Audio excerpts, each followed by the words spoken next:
ডিগবাজি তো এখন ভাইরাল, একটা ট্রেন্ড হয়ে গেছে। আর আমারও এরকম কিছু ক্রিয়েট করা উচিত। কি ক্রিয়েট করলে ভালো হবে? আপনারা একটু আইডিয়া দিয়েন। আমি খুঁজে পাচ্ছি না, মাথায় আসতেছে না কিছু। মানে নিউ আপনি একটা ভাইরাল করতে হবে। আপনিও জায়েদ খানকে ফলো করেন কিনা? না, না, না। ও আমার সিনিয়র আর্টিস্ট। আমি কেন ওকে ফলো করব? বড় ভাই, গার্ডিয়ান। আমি ওকে ফলো করব না। মানে ইনফ্যাক্ট আমি ওকে না, আমি কাউকেই ফলো করি না। আমার একটা লাইফস্টাইল আছে। একেকজন একেক রকম। সো আমার মনে হয় আমাকেই মানুষ ফলো করুক। আমি কেন মানুষকে ফলো করব?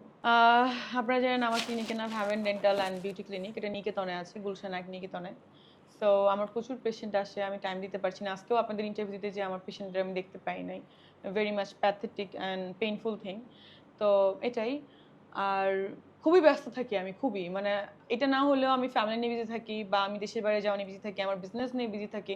আমি আমার স্টাডি নিয়ে, ইনফ্যাক্ট আমি কিন্তু জানেন আমি এলএলবি পড়ছি, 3rd ইয়ারে আছি। আমি লন্ডনে পড়ছি সেটা। ডাক্তার হওয়ার পরেও আমার মনে হয়েছে আমার অ্যাডভোকেট হওয়া উচিত, মানে ব্যারিস্টার। এলএলবি পড়ছি ওখানে আমি। ইউনিভার্সিটি অফ এসেক্সে 3rd ইয়ারে আছি আমি অলরেডি লন্ডনে। তো এটাই হচ্ছে ব্যাপার।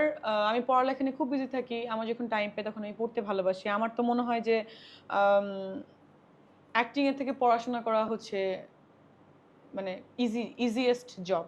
মানে আমার পড়লেই মনে থাকে। সো আমার মনে হয় যে পড়াশোনা যখন করতাম তখনই ভালো ছিলাম। এখন লাইফটা ভালো লাগে না। পেইনফুল। বাংলাদেশে আপনার মতো নায়িকা একটাও নয় আমার দেখা মতে। আমি দেখেছি যে আপনি একের ভিতর সব। আপনি রাজনীতিও করেন।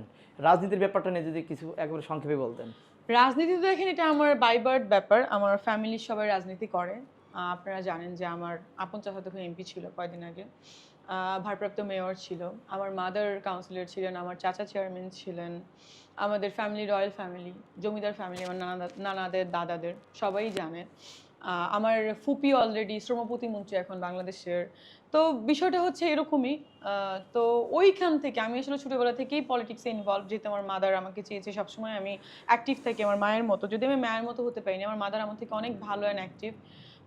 অনেক কথা বলতে পছন্দ করে। আমি আজকে এত কথা বলেছি, আমার কথা বলতে একদমই ভালো লাগে না। তো ওই দিক থেকে আমার মনে হয়েছে, আর একটা ব্যাপার হচ্ছে যে আমি মানুষের সেবা করতে পছন্দ করি। তো সেবা করার জন্য আমার তো আসলে একটা সার্টিফিকেট দরকার। সেই সার্টিফিকেটটা আমার রাজনীতি হতে পারে।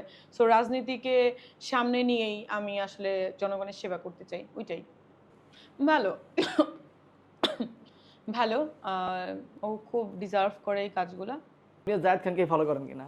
না, না, না। ও আমার সিনিয়র আর্টিস্ট। আমি কেন ওকে ফলো করব? বড় ভাই, গার্ডিয়ান। আমি ওকে ফলো করব না। মানে ইনফ্যাক্ট আমি ওকে না, আমি কাউকেই ফলো করি না। আমার একটা লাইফস্টাইল আছে। একেকজন একেক রকম। সো আমার মনে হয় আমাকেই মানুষ ফলো করুক। আমি কেন মানুষকে ফলো করব? আহ আপনারা জানেন আমার ক্লিনিকের নাম Haven dental and beauty clinic. এটা নিকেতনে আছে, গুলশান ১ নিকেতনে। সো আমার প্রচুর পেশেন্ট আসে। আমি টাইম দিতে পারছি না। আজকেও আপনাদের ইন্টারভিউ দিতে যেয়ে আমার পেশেন্টদের আমি দেখতে পাই নাই।